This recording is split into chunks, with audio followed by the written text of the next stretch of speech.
दुनिया आपको, आपके जितने भी फॉलोअर हैं सब आपको खान सर बुलाते हैं। अब तो आप बता दीजिए आपका पूरा नाम क्या है खान सर? एक्चुअली क्या है कि एक शिक्षक के लिए खुद के नाम से ज्यादा मायने रखता है कि उसके द्वारा पढ़ाए गए लड़के देश का नाम रोशन करें यहाँ पर, तो वो लक्ष्य मेरे लिए ज्यादा इंपॉर्टेंट है। हमको अपने से नहीं ज्यादा मतलब नहीं। वाह। मैं खान सर के बारे में बता दूं कि इनका यूट्यूब पे जो एजुकेशनल चैनल है उसके 17 मिलियन मतलब 1,70,00,000 फॉलोअर्स ज्यादा हैं। है, हैं? ज्यादा है। अब 19 हो गए। 19 हो गए? बाप रे, क्या बात है, वाह। तो लॉकडाउन से पहले सर 30,000 थे। हाँ। एकदम लॉकडाउन के बाद जितनी आपकी सब्सक्रिप्शन बढ़ी है उतनी तो ओटीटी प्लेटफॉर्म्स की नहीं बढ़ी जितनी आपकी बढ़ गई। ये नेक काम की शुरुआत कैसे हुई थी खान सर? लॉकडाउन से पहले हम लोग ना ऐसे फिजिकली क्लास में ज्यादा पढ़ाते थे। अच्छा जी। क्लास में भी बहुत भीड़ रहती थी, लड़के पढ़ नहीं पाते थे। मजबूरी हो गई लॉकडाउन के बाद यूट्यूब पर पढ़ाना, क्योंकि दूसरा कोई ऑप्शन ही नहीं था। और हमको भी नहीं समझ में आया कि लोगों ने क्यों इतना ज्यादा सब्सक्राइब करते गए, क्योंकि हम तो वैसे ही पढ़ा रहे थे जैसे पहले पढ़ाते थे वहां पे। तो बस ये रहता है कि लड़कों को पढ़ाई से रिलेटेड उसको डाउट ना रह जाए कोई भी, क्योंकि जब हम लोग पढ़ते थे ना तो सबसे पीछे आते थे, हम लोग क्लास के पीछे बैठते थे। हम लोग मान लिए थे कि ये लोग बहुत अच्छे पढ़ने में, हम लोग का तो कुछ नहीं हो सकता है यहाँ पे। और घर वालों को भी लगता था तो जीव ले ला, कैसे भी काम चल जाएगा। बाद में हम लोग को पता चला ना कि टीचर की गड़बड़ी थी, हमारे ऊपर ब्लेम लगा दिया।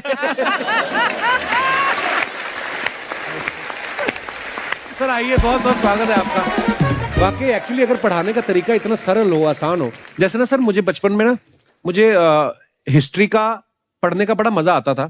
बड़ा होके पता चला कि मेरा हिस्ट्री में तो था इंटरेस्ट, पर मुझे कहानियां पढ़ना अच्छा लगता था जी। आज मुझे थोड़ा लिखने का भी शौक है, एक आध कुछ शायद फ्यूचर में चल के आप वो भी कुछ ऐसा देखें, तो मतलब मुझे शौक है लिखने का। अब जाके समझ में आया कि वो क्यों अच्छा लगता था, उसमें कहानी होती थी। तो ये नहीं हमें पढ़ाया, हमें रट्टा मरवाते थे। तो ये जो आपका ये जो तरीका है ये बहुत ही बढ़िया है। काश हमारे समय में भी ऐसा होता, यूट्यूब पे अच्छे अच्छे शिक्षक होते। हालांकि हमारे टीचर भी बहुत अच्छे थे, लेकिन इतने डिटेल में खान सर मैंने आपके वीडियोस देखे हैं, मतलब जिस सब्जेक्ट को आप जानते भी ना हो और अगर लेक्चर देखें और सुने तो उसमें इतनी रुचि पैदा हो जाती है। बिकॉज हम सब टीचर्स के द्वारा ही पढ़ाए गए हैं और हमारे अच्छे टीचर्स भी रहे हैं, लेकिन जरूर आप में एक बहुत ही खास बात है कि आप हर सब्जेक्ट को बहुत इंटरेस्टिंग बना देते हैं। और थैंक यू। इसमें क्या है ना, टैलेंट जो है ये टीचर्स को विजुअल ट्रेनिंग कैसे देनी है, जो बताया अभी कपिल जी ने। कहानी, मैं एक छोटा प्रश्न पूछता हूँ, असैसिनेशन की स्पेलिंग किसको मालूम है? लोग बिलीव नहीं करेंगे लेकिन मुझे मालूम है। असैसिनेशन की स्पेलिंग होती है भाई एस माने गधा, गधे के ऊपर एक और गधा, एक और एस, उसके ऊपर आई मतलब मैं पूरा, और मेरे ऊपर पूरा देश, नेशन, एस आई नेशन। तो ASSASSI मैं ये जितना विजुअल कर दें पढ़ाने को, जितना आसान कर दें। वो याद नहीं होता था रेडियो किसने बनाया, बोला रेडियो चल नहीं रहा, इसको मार थप्पड़ मार, कोनी मार, कोनी मार, कोनी मार, कोनी ने बनाया, याद हो गया, मार कोनी ने बनाया। जितना विजुअल कर दो। जैसे आपने कहा कि कैसे किसी चीज को इतना अच्छा समझा देते हैं, वो आधे घंटे के क्लास के लिए पीछे 1 हफ्ते का मेहनत होता है। मैं ये भी पूछने वाली थी कि कितनी मेहनत लगती है आपको। वो डिपेंड करता है कि हम कब तक सेटिस्फाई नहीं हो जाते। कभी कभी तो कोई चीजें 2-2 महीने से अटकी हुई है, जब तक हम नहीं सेटिस्फाई होते, नहीं इसको ऐसे नहीं, अब लड़के समझो तब तक नहीं बताते उसे। कहते हैं ना, दुनिया ने मेरी बुलंदियां देखी, किसी ने पांव के छाले नहीं देखे। क्या है ना कि हम लोग अपने स्टूडेंट लाइफ में इतना पीछे थे ना, कभी कभी अपने आप को से डर लगने लगता था, या हम कहाँ आ गए, हमारा कुछ हो सकता है कि नहीं हो सकता है यहाँ पे। तो लेकिन ना कुछ सीखने का बड़ा शौक था। तो जैसे एक फिल्म बनाने से पहले डायरेक्टर कितने महीने की प्रैक्टिस करता है, 2 साल की मेहनत के बाद एक 3 घंटे की फिल्म बनाना पड़ता है। उस तरह से थोड़ा काफी मेहनत करना पड़ता है पीछे से, तब जाके समझ में आता है। और धीरे धीरे एक्सपीरियंस होने से थोड़ा समझ में आ जाता है कि क्या, कहाँ पे कौन सा चीज डाउट आएगा वहां पे।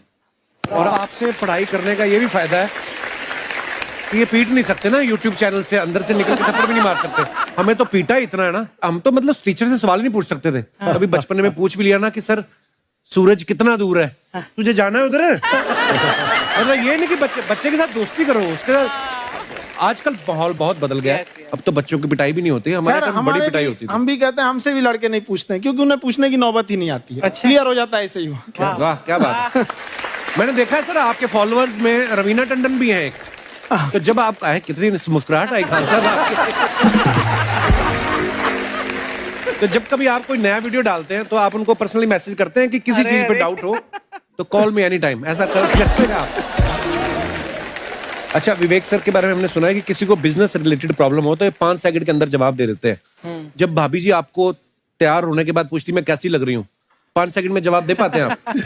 देखिए, इसमें तो सभी लोग पीड़ित हैं और हर जगह, हर घर में ये जरूर सुना होगा सबने कि बच्चों के चक्कर में तुम्हारे साथ रह रही है, वरना तुमको तो कब का छोड़ के चली गई होती। ये बड़ी कॉमन बात है। So right.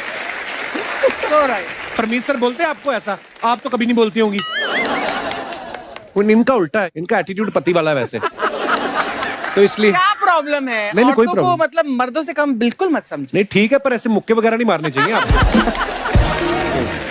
सर आपने अभी तक शादी नहीं की ना खान सर?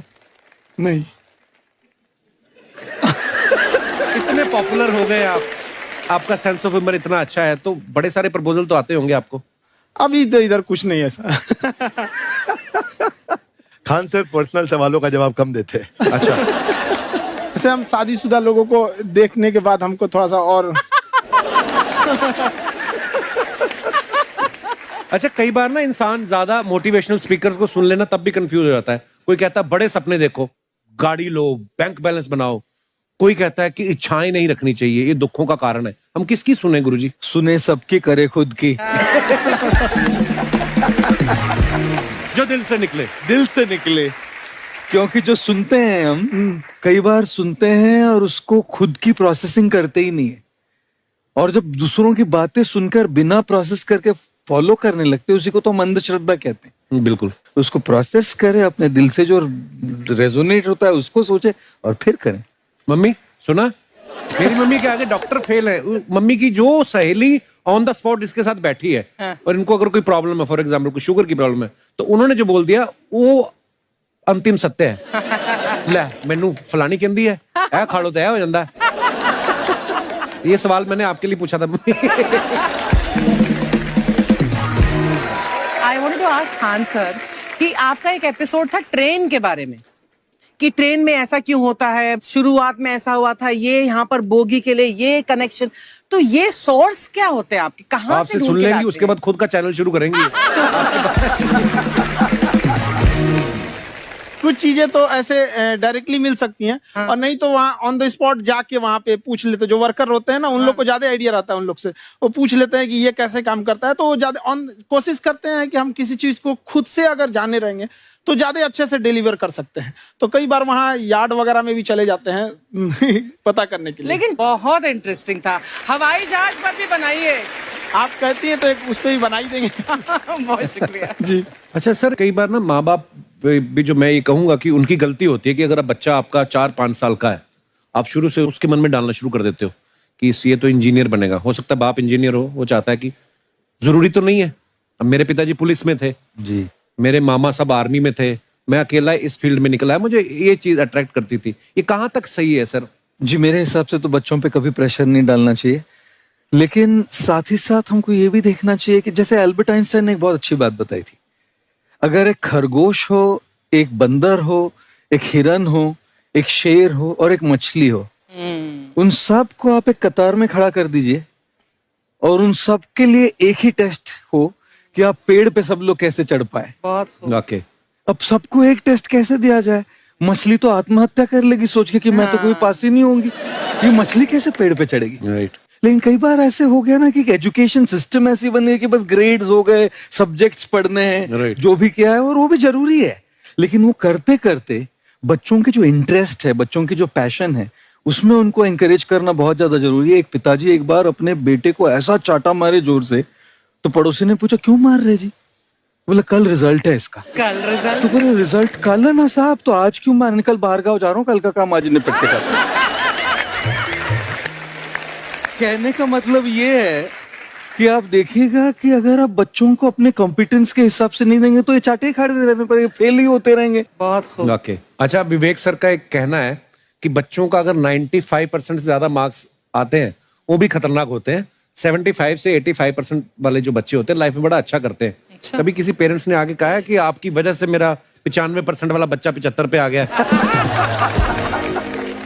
नहीं, बेसिकली 95% देखिए स्कूल में जो पढ़ाई हो रही है, जो बताया, वो classroom based conceptual theoretical approach है। और उसमें बच्चे को क्या चाहिए, एक कॉन्सेप्ट होता है कि जिस सब्जेक्ट में 10 में से 3 आ रहे हैं उस पर फोकस करने की जगह वहां फोकस करो जिसमें 10 में से 7 आ रहे हैं, ताकि उसका सुपर स्पेशलिस्ट बने। पर वहां सब कुछ पोर किया जा रहा है। तो 95% के चक्कर में, 98% के चक्कर में अपनी ओवरऑल डेवलपमेंट कर नहीं पाता है। और ये पुराने पैटर्न्स के कारण हमारे यहाँ बच्चे डेवलप नहीं हो रहे हैं। और पैटर्न्स इतने मजबूत हैं, तो मैं ये लोगों को बोलता हूं कि बच्चे को जो उसको आता है, जो उसको भाता है, जो बाजार चाहता है, जब इनका कॉम्बिनेशन बन जाता है तो बच्चा इतना सफल हो जाता है कि उसके मुकाबले कोई और खड़ा नहीं हो पाता। क्या बात है, बहुत अच्छी बात। मैं देखो, ये पुराने बिलीफ तोड़ने जरूरी हैं। आप जानते, अब मैंने सुना है कि आपको कोई धमकी वमकी, किसी हमला भी हुआ आपके ऊपर, हैं? क्या हुआ था? वो बम मार दिया था सर। हैं? आपके घर पे? हाँ, मेरे कोचिंग इंस्टीट्यूट पे 8-10 ठो फेंक दिया सब। क्यों? एक्चुअली हम पढ़ाई जो क्लासेज है तो उसके हम बहुत कम फी लेते हैं, नॉमिनल। अभी भी कोई लड़का क्लास करना चाहता है, पूरा सब्जेक्ट 200 में कर लेता है। फीस ही है पूरे सिलेबस की 200 रुपए? हाँ,